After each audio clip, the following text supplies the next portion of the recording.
we're saying baby, baby, because we're talking about how pregnancy and birth can impact infant development. And so, baby, we're trying to help you out. We're trying to give you information about how pregnancy and labor and birth can impact infant development. I love our song. Just now, we've only done this twice. This is so fun. Again, that was the Supremes. We love the Supremes. I love starting our show with music. And setting the mood and the tone to talk about birth. This is going to be chiropractic care. This is prenatal. This is pediatric exam questions that I will ask in the office. And why am I asking about prenatal health history and birth at the pediatric chiropractic exam? Like I guess that's the bulk of what we wanted to talk a little bit today about. So certain questions that I'm asking, why am I asking it? And then the big point again is that why am I asking what type of birth presentation, interventions, all of those things, and prenatal history. So I think that's what we're going to talk about today, Rachel. Keep the music coming, Dr. Shannon. Oh my gosh. About. It was at I love it. I love the energy. Bieber, but we went with the Supreme. Welcome to the Aligned Birth Podcast. I'm Dr. Shannon, a prenatal chiropractor. And I'm Rachael, a birth doula and childbirth educator. Together, we're here to bring you conversations about pregnancy, birth, and motherhood. From cesarean to VBAC, hospital to home births, we've experienced it all. We are high school friends who reconnected through our shared passion for health and birth. As moms to 2 young boys, we've both changed careers after our own transformative childbirth experiences. Join us as we discuss the importance of a healthy body and mind throughout pregnancy, birth, and into motherhood. Our goal is to provide fun, interesting, and helpful conversations and interviews that inspire learning. When your body, mind, and intuition are aligned, you can conquer anything. Sit back and relax, or grab a notebook and take some notes, or maybe listen as you enjoy a walk. However you choose to listen, we hope you enjoy this episode of the Aligned Birth Podcast.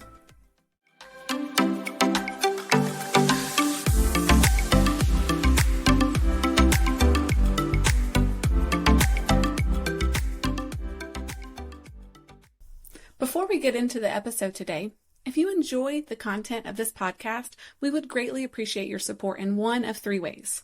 First, leave us a review or give us a 5-star rating. Your feedback helps us reach more listeners and make a bigger impact.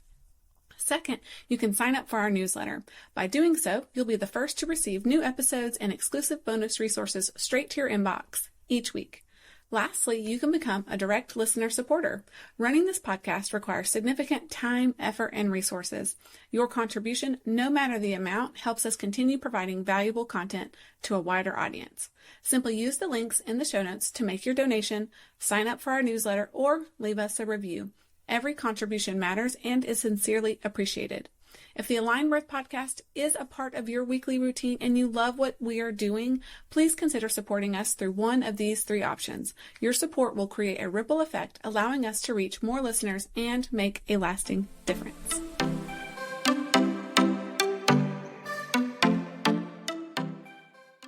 Bieber, but we went with the Supremes. All right, next time maybe we'll do Bieber. But I love a little bit of music, gets the energy going. Definitely a great conversation today that I'm looking forward to because I think this is really helpful for expecting moms or new moms to think about how the way their baby is born and what they experience during their pregnancy and then how baby is born impacts the health of baby, including feeding, sleeping, digestion, like all the things. And you've taught me so much, and that's what we're kind of going to do today is help you kind of highlight what you do with your patients to sort of extract the information needed to help better take care of mom and baby in a way that no other practitioner is doing. And I think that's really important to know of, like, you are looking at like the whole picture, gathering information, and then providing care that meets the need based on what they go through. And so we're connecting dots, like connecting dots that you may not realize that the dots are connected between birth presentation and constipation, labor and birth and colic, labor and birth and nursing issues. Yep. Just connecting And dots.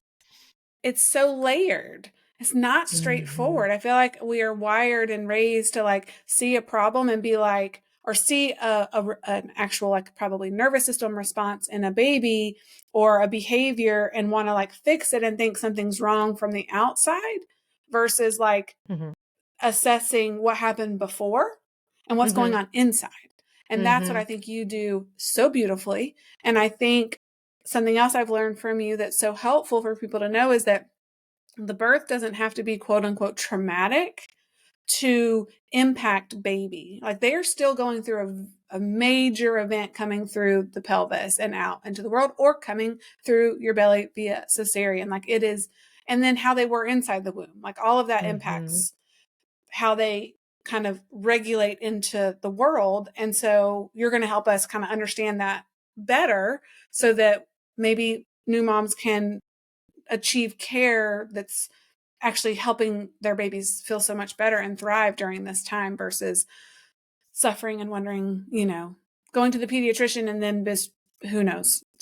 Or it's just, a medication, or, oh, they'll grow out of it, or this, all those little things that I hear. And I'm like, it doesn't have to be like that. Or we'll just wait and see. And, all those types of things. Pediatricians are prescribing like Pepcid for newborns. Yes. Yeah. And I'm not like anti-Pepcid, but I'm also like, could that pediatrician and could that mom explore other options to see first? And then if not, maybe try Pepcid. But that's just like, it's the Band-Aid. That's not actually kind of getting to the root, but it might help it for a season, but I still encourage trying to get to the root. There's some other things we can do. I usually don't talk. Some births are, yes, traumatic, but most of the time I like to say that birth is a stressful and strainful process, because it doesn't have to be traumatic, but there's a lot of stress and strain that happens to mom and happens to baby as well too. I think we understand for mom what that's like as far as just the pain, the labor, we remember it, but as babies don't remember, right, consciously remember birth, so it's not like they're communicating in the best way that they can. So I'd like to say that it's stressful, strainful, process. But if your birth was traumatic, it doesn't mean that you and baby have to stay in that trauma response as well. So there's things that we can do for nervous system regulation as it pertains to so that. I know when someone comes to see you after their baby's born, you ask them to tell you about their birth and maybe their prenatal history when they're coming in for that pediatric chiropractic care. So can you tell me a little bit about that the information that you're looking for and kind of why it matters? So this is why I love seeing moms while they're pregnant, and then they come in for their prenatal or come in for their postpartum re-exam. And then we do the newborn exam at the same time then, because I get to hear the birth story and history. I knew them prenatally and knew what we worked through. I knew what was going on. And then it's just that other layer of insight into, okay, and now how is baby presenting and what is going on here? Baby doesn't have to have a problem. There doesn't have to be an issue for baby to be checked as well. But so there's two couple different types of parents that come into the office. So those that have been under care, during their pregnancy, and then they're coming in because they want newborn to experience all the goodness as well. And other ones that had labor, birth, and then they maybe have some sort of issue going on now and referred, or for whatever reason are coming in for care. I know that sometimes I have that are just coming in for wellness care because they just want to make sure that things are right, but no matter what, I'm asking about the in utero history. So how baby was in utero, if they were breech, if they were transverse, at any point in the pregnancy. That does give insight into things that I look for. I'm going to be checking hips, I'm checking pelvis alignment, I'm already checking that. But there's another layer that a different lens that I will look at it with. And that's going to be the same thing with the pediatrician as well, too. They're going to do all of these orthopedic hip tests to make sure things are fine. There's a lot of different breech presentations as well, too. So it's going into the specifics of how baby was in utero, because that can give insight into biomechanical things that are going on in the infant now. I always want to know like how labor started. That big aspect of, and I always ask about interventions too, so this kind of goes into that, but did you go into labor on your own, or did we have to artificially get it started? You know, when I ask that and I'm thinking about it, I guess I'm going to, was everybody ready for baby, or were we still not ready? And I'm looking at that from like nervous system standpoint. I had one mom and she had a 7-year-old and she's, waiting on baby to come. And he's like, Mom, you just got to let go. Just let go of the baby. And I was like, oh, that's so easy. You're 7. He's like, just let go of the baby. Why is the baby not coming out? Just let it go. But in my head, I was like, whoa, that is so deep. He does not understand how deep he's going with that, because I'm looking at that from a mental aspect as well, too. How mom was, were we holding on to a lot of fear, a lot of stress, and that dance and that play with baby as well, too. So I do want to know how labor started. Birth presentation, so how baby was engaged in the pelvis. There's lots of different things. Well, I mean, if it's breech, if you found a provider that supported a breech birth, like all of those things. But with the positioning, it's also too where we occiput posterior, occiput anterior, shoulder dystocia, like all different things with the little hand coming out first. Like there's lots of different things to make note of in that birth presentation. Pushing positions, I do like to know how mom gave birth, like how was baby actually born? Were you on your back? And some of this stuff, it's just, I don't know, it's intriguing to me too, to know, okay, this is how it worked out for this mom for whatever reason. I guess I'm usually asking that birth presentation or birth position if I had mom prenatally, because I want to know what were we able to achieve with care and how easily were you able to move and manage those things, but it gives me a little insight too. And then granted how baby was born. So this is either vaginal, it's either cesarean, it's interventions can be a wide range of interventions, as in like starting labor, internal fetal monitoring, the stress levels there, and interventions as if there were forceps or vacuum needed as well too. So I ask about all of those things. And I want to go into like why. Do you know the pediatrician only asks, the pediatrician only really cares about breech. Like the pediatrician doesn't ask all those other things. They do not.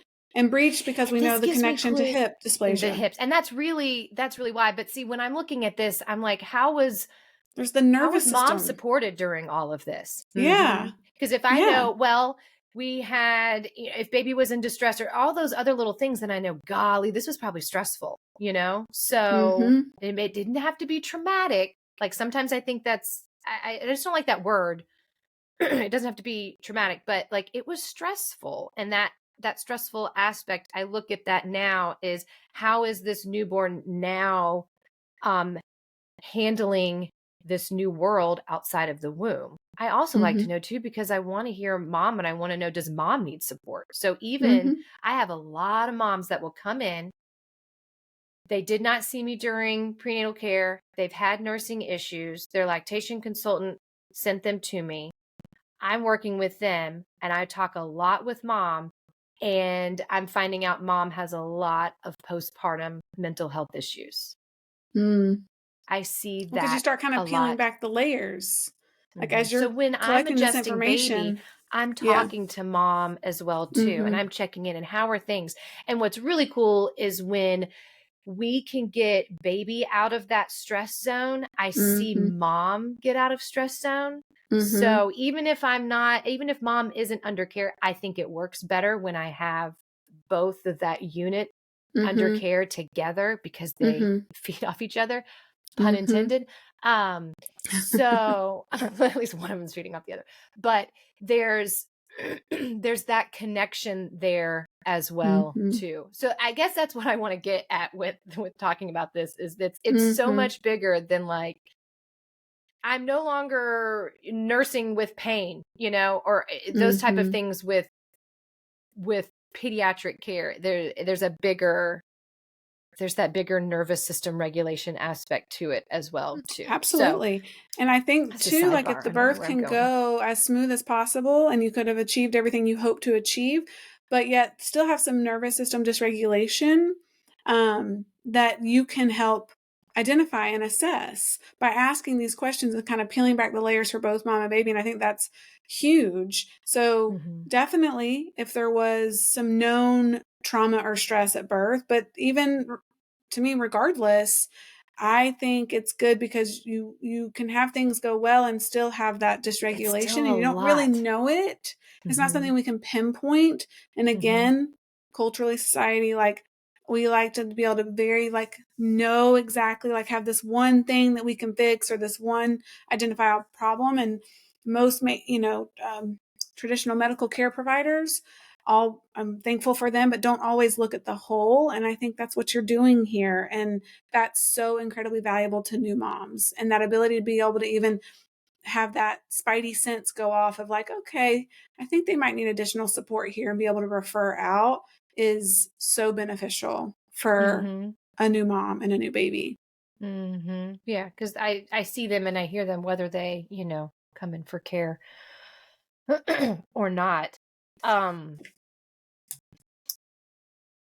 was going to say something because you had such good things that you had said there. It'll come back to me, I suppose.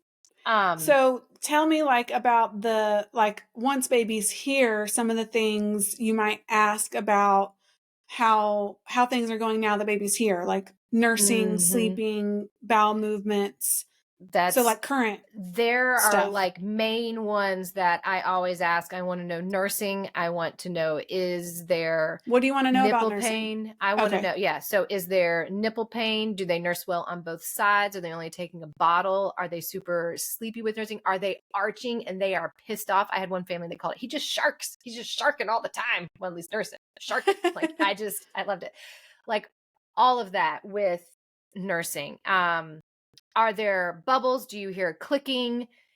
Is there, are they dribbling a lot with it? A lot of times too, I can observe nursing in the office, which is really awesome. I am not a lactation consultant. I love working with lactation consultants because I have certain things I'm looking for. And I had Jana on an episode, I don't know which one we did, but Jana Birdseye.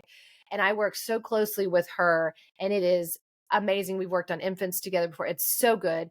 But there are things I'm looking for. And I mean, there's a lot of nuances with nursing. What positions they like, what positions they don't like. And I know it's so crazy how often I hear, and it's assumed as normal, of like baby likes this side but not this side. And I'm like, that's a telltale sign that they probably have some tension on one side. And chiropractic care can definitely help with that. Exactly. I think that's like the bulk of nursing. A lot of times moms will be like, if I'm not asking a specific question, it will come out in the answer of another question. I mean, my job is so much in the questions that I ask. And when I just shut up and listen and hear what they're saying, that is like, that gives me so truly many clues. Listening versus just trying to gather information. Because I'm like, okay, this is giving me clues into other things. Sleep, or even too, like if they take a pass or if they don't, what happens there? Is there reflex? Do they burp? Do they not? Like what ticks them off? You know, like when are they getting us up outside of, well, they're hungry and they have a wet diaper? Like there's certain things where, yeah, I expect them to be upset because this is how they're communicating, but is it outside, you know, the ranges of normal there? Sleep, I don't expect newborns to sleep for great lengths of time. You know, I expect there to be lots of nursing. So it's not more, it's just an aspect of where are they at in that sleep schedule? Are they within those degrees of normal? Are they sleeping too long, sleeping too less, you know, because that gives me insight into how their nervous system is functioning though too.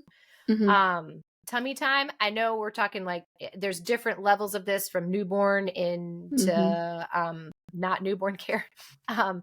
But spending time on belly while they're laying on mom, like that's what I usually say first. But I want to know, do they do that well? Do they rest both cheeks? A lot of parents think tummy time has to be they're on their belly and they're lifting up and they're engaged the whole time. That doesn't have to be. At the very beginning, I actually want them to just rest a bit. I don't want them to turn their head to both sides because I want them to rest both cheeks evenly. Bowel movements. There's a lot of times when they're like, well, the pediatrician says, it's normal for breastfed babies to not have bowel movements for several days. And I hem and haw on that as far as how I really feel, because if I don't have a bowel movement for a few days, I don't know how that feels, because I don't go that way, because that sounds miserable. But there are degrees, like every infant is so different though. I just want to know, okay, where are we at? How are they, everybody's different as far as like maybe what's their normal, but I want to know how things are moving.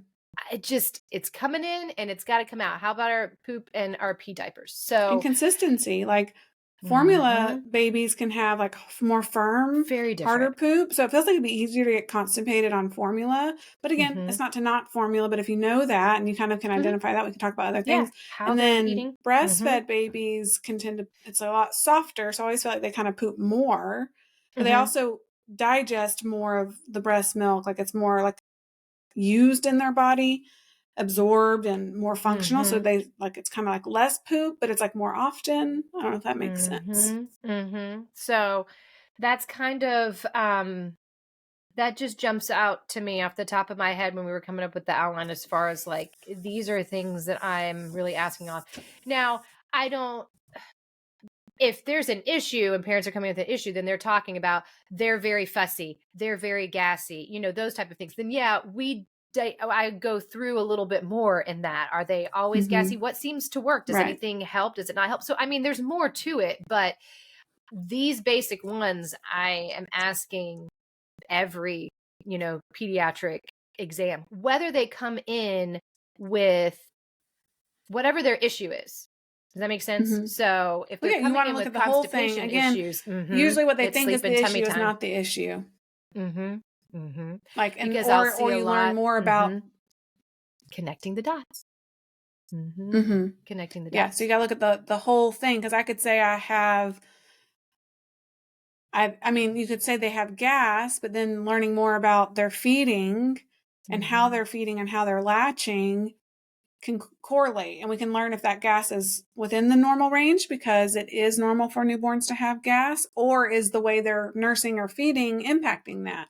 Exactly. And so that's, you kind of bring it all together by asking about feeding or asking about sleep or whatever. So I get it. And I think it's so helpful. And for a new mom to hear that this is looking at the whole picture. This is what that is. And again, we're just trying to help paint that whole picture, why this is so beneficial. Exactly. Nope. So that's kind of those, I guess, the go-tos, the questions, the history you're gathering, that I'm looking at. Yeah. Of course there's the exam aspect of things, but I want to go into, I want to touch a little bit on some of the parts of the nervous system function. And then also when I'm looking at like structurally in the spine. So, like how you're physically assessing. Yeah. Well, but like, why am I asking about head rotation with nursing, and do they nurse well on both sides? And why is that cluing me in to where in the spine do I need to look, and why I'm asking about how birth impacted that? Does that make sense? I don't know how I want to like get there with this, because we have our outline, but I'm also like, I don't know how I want to like connect everything. It'll work out. I want to go into, okay, here's what I want to start with. I want to start with the cervical spine, and you've got 7 vertebrae in your spine, in your cervical spine. And the top 3, well, occiput, So, C0, I guess, or whatnot, but base of the skull. And then you have atlas and axis. So C1, C2. And those are where all of your flexion extension is occiput atlas. So base of the skull and that top bone of the neck, flexion extension. So tucking the chin and looking all the way up at the ceiling. That's where that occurs. And then the atlas axis is rotation. So that's everything turning left and right. That is where all of that motion occurs in the spine. The rest of the cervical spine is essentially for support. And fun fact with tummy time is how the baby develops their cervical curve in their spine. Because when they're born, they're in that little C shape. And so tummy time, that's that first introduction of really forming that cervical curve, which sets, impacts them for the rest of their life. Anyways, that's where, so now that we know that flexion extension and rotation occurs on that very, very upper neck area, if we have a baby that is born and their chin is tucked a little bit, and so now we've got a misalignment in that occipital atlantal joint, then that presents a set of problems, as far as now we might have nursing issues because we don't have a lot of good flexion extension. Now we're arching really bad. Like the baby tries to fix things. I've heard of babies where they will headbutt because they are literally trying to fix a subluxation that is happening in their body. And that's the only way that they know how to do it, or they're screaming and crying because it's not working. So also too, if they come out and we've got chin up a little bit in the air, we've got an AS, what we call anterior superior occiput. So we have these different levels and degrees that the bones are moving. That presents a whole other set of issues. That's our stargazer baby as they're looking up. And then you got to think about, okay, so now if they're stuck in this flexion, they're stuck in this extension position, what is that doing globally to the rest of their spine? Because everything is connected. The sacrum is connected to the cranial bones. So that's pulling and tugging on everything. So that's where I want to get at with how that birth, why I'm asking about those type of things, or wanting to know, well, this is how I birthed, or they were stuck in the canal for this a little bit. Like, okay, how is that impacting that bony, that skeletal development? So that's one thing. When I'm going into nursing and they're not nursing well on one side versus the other, that has a lot to do with atlas axis, because that's rotation. And atlas and axis can typically, in our infants, it's just going laterally. But as we get older and the bone actually forms this little curve and it kind of looks like this little shelf, now it can come laterally and it can come superior, inferior as well too. So this is more of my adults, but just to give people a clue, like it can subluxate in all these different areas. And that's at C1. That's that top bone in the neck. That's where the nerve supply is going to head, neck, shoulders, eyes, ears, nose, throat. That's headaches, mood, fatigue, balance, anxiety. That's all of these things that are connected to that top bone in the neck. So when I'm looking at that with infants, obviously I'm not looking at infants with anxiety. I'm not talking about that. But sorry, I digress with that. But that's where I'm looking with that rotation. So if baby is not wanting to turn their head and nurse at one side, that gives me a clue into atlas and axis and how they are aligned. And then if we're not turning and we're not doing flexion extension properly, then we can potentially have hiccups in how baby rolls, in how baby engages in tummy time. Are they using left and right arm equally? Are we going to get a flat spot on the head because they're not moving in all directions? And then it kind of snowballs from there. I'm not trying to freak people out in a bad way, but it's more of, that's where I go back to the beginning with that, is it's how the child is then going to develop from that point on, because that beginning stages impacts everything else as well. Because then it's like, we're looking at rolling, we're looking at sitting, we're looking at crawling and crawling patterns, and then we're looking at walking. Like it is all connected there. So just tiny little insight into those top bones in the neck, those top bones in the neck. You said tiny little insight, and my mind is over here exploding. Well, I feel like I'm not doing it service because there's so much to it, but And I don't know that I'm explaining it. You are doing it well. service. Oh know. my gosh. But there's a lot. Well, if anything, it's just sort of like, it just is like, there's so much connected. There's so much happening, and we don't see it. We're not trained to see it as the everyday person. And so I just love it. Just shows how much you know, and it shows how much there is to know, and so much to evaluate with how and how much we can do with care, with very simple adjustments. I mean, I didn't even go, there's dentate ligaments that attach to all parts of the spine. And it's how this tensegrity happens in the spine, how everything is connected. And so a pull here causes a push here, causes a pull here. And that's why if we're not nursing well, I want to know about constipation issues, because a lot of times that's connected there. That spinal cord is tethered there, the base of the spine, and it's the same covering that goes up into the brain and covers the brain. So it's all connected there. Yeah. So that's the one.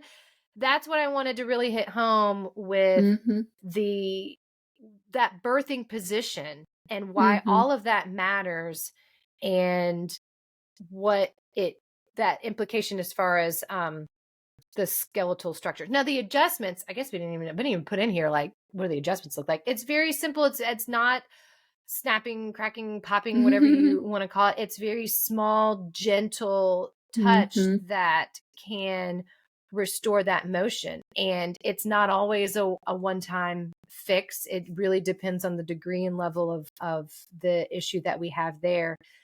But I had a mom in recently. She's got two older girls, but we were doing their exams. So what are we, like 9 and 7?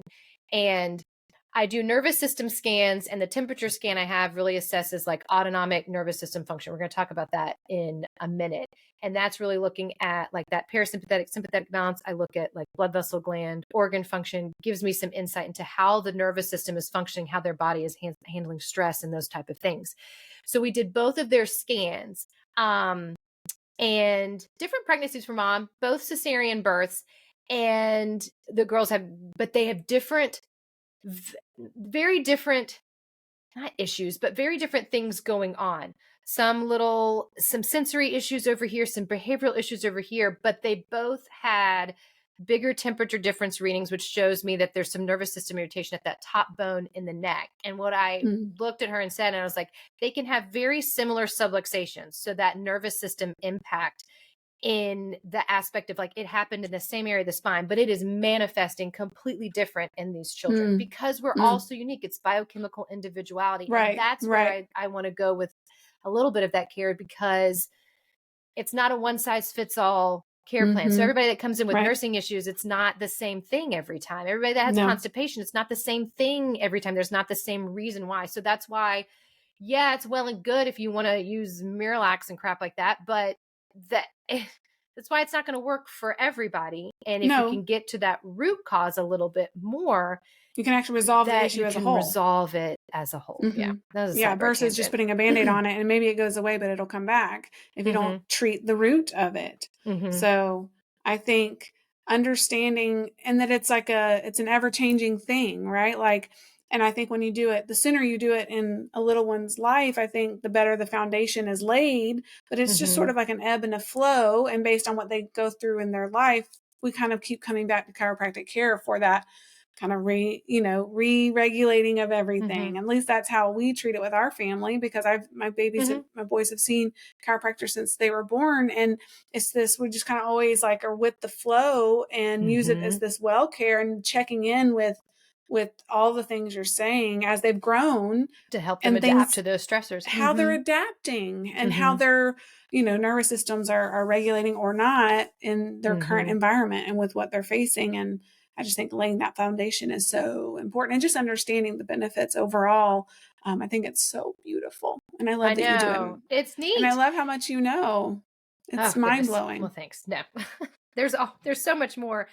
All I can think of is other instructors that should be talking about this, that are like within the International Chiropractic Pediatric Association. I keep thinking like, Shannon. they would explain this so much better. So I know I'm missing things. But I do me. This is it. This is what you Girl, get. you're And I got doing the podcast and they don't. So amazing. You're sharing the knowledge, you're sharing your wisdom, you're compassionate. Like, love it. Love it. yes, there are other people out there doing it. They don't do it like you do it. Don't go down that road. No, I'm like, oh, did I say this? Did The I not more say you this? share, the more it helps people. Yeah. And slowly but surely people get, awakened to They this hear it how they need to type hear of it. care. Yeah. And everyone comes to it in different ways. And I'm a huge Mhm. proponent of it. It has helped me tremendously from pregnancy to postpartum to my kids. I mean, I can't say enough about just the holistic nature of it, and everything you're saying is like, you're not getting that kind of care pretty from cool. any other practitioner. Yeah, that's true. That's true. So I will say that. Another thing with infant or newborn exams, and why I'm asking some of those physical things with birth, like with a cesarean birth, there's primitive reflexes. So when a baby is born, there are certain reflexes that they are born with. These are kind of like primitive brainstem things. You don't have to think about it. There's rooting reflex. So you stroke from cheek to ear. The baby will turn, open their mouth. That helps with feeding. There's palmar reflex. There's gallant. This is my favorite one. You stroke from the shoulder on one side down to that hip, that top iliac crest on each side. And the baby should kind of like turn towards that side. You do the same thing. They turn toward the other side. That reflex is when they are in utero and when we're in labor and birth and the uterus is contracting and it's contracting and the baby feels it on one side and they shimmy, they move, they shimmy out of the birth canal. They actually like help themselves be born. It's that beautiful dance with mom and baby. So all of these reflexes are there for a reason, survival aspects when baby is born. But as baby develops, and as we get older and frontal lobe develops, yes, this takes a while, but those reflexes are turned off. We no longer need to be stimulated for rooting reflex. We no longer need these things anymore. They need to be turned off in a certain order at a certain time. And that's where those developmental milestones come in, as far as, is baby rolling? Is baby doing tummy time? Is then baby like moving from laying on belly, rolling to both sides, rolling belly to back to belly? Are they sitting? All of those things happening in that order, in that timeline. That's what those developmental milestones are. And that's where some of those reflexes come into play. Sometimes they don't get turned off at the right time in the right order. And with newborn and infants, I'm seeing, are they there? And if they're present, that's good. If they're not, that's not, like I'm looking at both aspects because we want them to be there, but then they go away and they all go away at different times, different reasons as the baby develops. It's really, really cool. My older kids, I'm looking at, are they still there? We have a whole other episode on that. I won't get into it. Well, yeah, like the Maro reflex I've heard about, like that is one that should be turned off. And then if by a certain age it isn't, then that's a sign of that nervous system dysregulation and that they need a certain type of therapy. Yes. Yeah. So we can do adjustments, and then there's exercises to help extinguish those reflexes. Because what happens then too is our body is using so much extra energy to process this Maro reflex that we don't want. We don't need to be startled every time a door closes. It's so much extra energy that the body is using, and it's dysregulating. Keep you in that a better state overall. Exactly. Yeah. So with my older kids, that's what we're looking at. But my young ones, I want to know, do we have a rooting reflex? Do we not? So we're checking those. But with cesarean birth, they don't get to experience gallant at all. So it's very interesting when they're born, they don't experience. They also don't get the good cranial molding and the squish coming out of the birth canal. They don't get that bacterial bath. I'm not bad mouthing cesarean birth at all. I'm just letting you know, because I have a cesarean kiddo and I deal with it. But now we know. So there's things that we know that happen in a normal physiological birth, and then this did not happen in the cesarean birth. What can I do to set my kid up for success? Because there's things you can do. You're not helpless. So there's things you can do. Right. But that's it's all just about what you know. A long birth that presents different. I want to ask and know, okay, how long was their pushing stage, and then how long was their labor? Like that's what I want to know. When I'm talking to mom about baby, that gives me ideas into cranial molding, because we should have an overlap of those cranial bones. And then as baby comes out and starts to nurse and form the palate, which changes the shape of the skull, that's when we get some of that cranial molding. That's why that nursing is so important, to know, okay, are we molding correctly? And rapid birth as well. presents just different issues. I'm looking at that cranial molding again and their nervous system response. Are they super stressed when they came out, or are they low tone, super docile, sleepy? Like there's two different things there that you can get. Asynclitic position, that kind of we talked about with the flexion, extension, any sort of weird rotation, clavicle, all of those things. That's where we might see the torticollis. If they were maybe in that acyclic position for an extended amount of time, which is the tilt. So we've got a head tilt and a rotation. So head tilt, they can just have head tilted to one side. I see it a lot of times in a car seat. I do not like when baby always turns to one side in a car seat. I want them to kind of be able to turn to both sides. When you have a head tilt and a rotation, that's the full-blown torticollis. So that involves a little bit more of the SCM muscle. That involves a little bit, that's different. And so when I'm looking at things, I'm like, do we have a head tilt or do we have full-blown torticollis? Sometimes when we have the torticollis, that's when I'm going to see a little bit more. The head shape is different. I can see some plagiocephaly start to form as well, which all of that impacts that the brain is going to grow to how the skull is. And so we want that to be growing and molding properly. Instrument deliveries as well too. That's a whole other issue, because I want to know, not again too with the stress aspects and that nervous system response, but cranial molding things as well too, because again, that brain is going to grow and form to that shape of the skull. And then the feeding challenges. I wanted to reiterate the aspect of why nursing is so important, or breastfeeding in general. Well, not breastfeeding, like feeding in general. Like you don't have to nurse. You don't have to breastfeed. Like you can do, bottle feeding as well. That's totally fine. But knowing that how baby nurses can impact I want to look at the shape of the palate, and I want to know that tongue function, like all of those things that play part in how the bones in the skull are going to eventually form and mold. So that's why I ask all those questions. Just a little bit. That's why just a little bit. All those questions. No, it's beautiful. Get into the sympathetic, parasympathetic mode.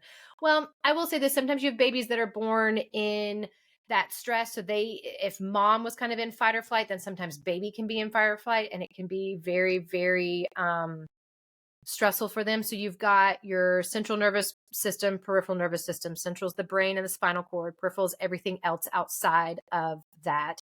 And within that peripheral, you have somatic and you have autonomic. And somatic is like the muscles. So that's the brain telling the muscles to move and the muscles saying, hey, this is what's going on. And then your autonomic is then put into that. That's where you hear sympathetic, parasympathetic, and then you've got your enteric nervous system. It's like it's really cool. It's its whole thing. Yeah. But that is, when we're doing adjustments, we can really impact that autonomic. So not only the skeletal aspect. So I'm talking about, yes, how are the muscles tight? Is this bone out of place? Yes. Okay, let's do that adjustment. Help those muscles, help the head turn, help the head shape, but also it's going to impact the other parts of the nervous system as well too. So then we can have better response from the brain to the body to inform the brain better about what's going on with the stressors, that smooth muscle, cardiac muscle, glands, blood vessels, glands, organs, that aspect of things too. So I did want to touch on that. Yeah. It's more than just the skeletal, right? It's helping everything. And that's what I think a lot of people think is just bones and cracking and stuff. And it's like, obviously you have exemplified here how it's all connected, how it's all different. And even if like two people had similar births, like how their baby responds or how they respond could still be different based on other factors. So I think this has been tremendously helpful. You've laid out like based on the type of birth you had, just having that knowledge of like, okay, this is important for me to just assess and review with the right provider, such as yourself, all of this stuff to try and figure out the best course of care for a mom and, or, a family and their baby. So thank you for sharing everything you have shared here. We also have a few other episodes that highlight some of these topics. We have episode 95, how the birthing process impacts infant feeding. So you're going to hear a more in-depth conversation about that in episode 95. And then episode 69, benefits of pediatric chiropractic care. And then episode 57 was the one with Dr. Rosen. And he talks about mode of delivery and that nervous system response and all of that, and how that Cranial impacts the pediatric kind of care plan with chiropractic adjustments. So that's a wonderful episode. I've listened to that a couple times and shared it with many people. So all really helpful episodes for continuing to learn about the importance of all the pediatric chiropractic care. I want to mention that this isn't based on a Pathways article. So Pathways to Family Wellness, it's that International Chiropractic Pediatric Association magazine that's put out. But there is an article that talks about relaying the groundwork, 5 reasons why your birth can affect your baby and your parenting. And so I think it's worth mentioning. That's like another article to read that goes, it just does this a little bit differently. But again, that's some more information. All the information. That's what we're here for, offering information, sharing knowledge, sharing resources, and hopefully we've left, you with a little nugget of wisdom that you can take with you to, have a healthier, more satisfying birth and postpartum journey. Go see your chiropractor, especially Dr. Shannon, if you live in the area. That's right. If you gathered anything from the show, just go see your chiropractor. That's it. All right. And make sure they're as thorough as Dr. Shannon. There you go. Thanks, friends. Tune in next week for another episode.